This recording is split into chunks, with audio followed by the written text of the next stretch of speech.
Hi there, I'm Lenny Slagan with your Fox 10 News Now update. Investigators say a third person has died following last month's highway collapse in George County, Mississippi.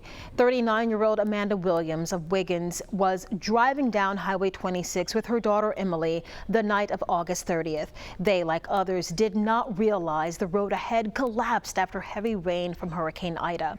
Their vehicle, one of 7 cars, to fall into that 50-foot wide hole. According to the Mississippi Highway Patrol, Amanda and Emily suffered serious injuries.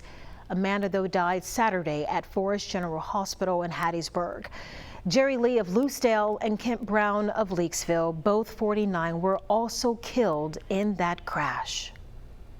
Some scary moments in West Mobile after a truck crashes into a building. The Taste of Heaven Cafe on Moffett Road, and it appears another vehicle was involved. We're told no one was hurt. Fox News working to get more information about a police chase in Mobile. This was the scene last night near Plum Street and Martin Luther King Jr. Avenue. Officers were looking for a guy they say jumped out of a car and ran off. Police say one person was taken into custody. No word yet on the other person police were looking for or why police were chasing that vehicle in the first place. And officers investigating right now the circumstances surrounding the death of Gabby Young.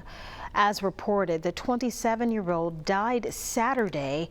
Her brother talking to Fox 10 News, telling us the family is demanding justice after he says she was beaten and then thrown from a truck, I should say.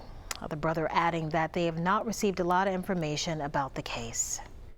I wish we knew more about what was going on behind the scenes as far as the investigation goes. They're still not giving me any answers as far as what's leading them to, on their end, to tell us that. Right.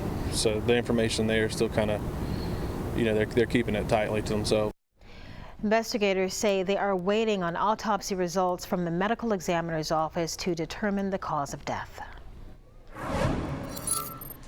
All right, let's track conditions across the area, and here's what we're seeing as we look at the tropics. We want to start out with what's left of Nicholas here. It's getting sheared apart. Problem is all the moisture is getting shoved over our area. Center back off to the west. It's going to meander into Louisiana. That's going to keep shifting the moisture axis back over our part of the Gulf Coast, and that also include coastal Mississippi and southeastern Louisiana.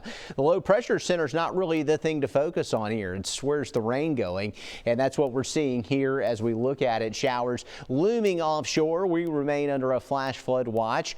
We're going to see the persistent chances of rain overnight tonight and into your Wednesday. Looks like a very wet weather type pattern going most of the day on Wednesday, with a rain chance running tomorrow at 80%. So go ahead and plan on having some showers and some thunderstorms around, and that's going to continue for the next couple of days. It's going to be hard to break out of this pattern with highs in the lower to middle 80s, overnight lows in the lower 70s, and a good chance of rain. That will continue in the extended forecast and finally taper off first of next week. Thanks for joining us here on Fox 10, and stay dry out there.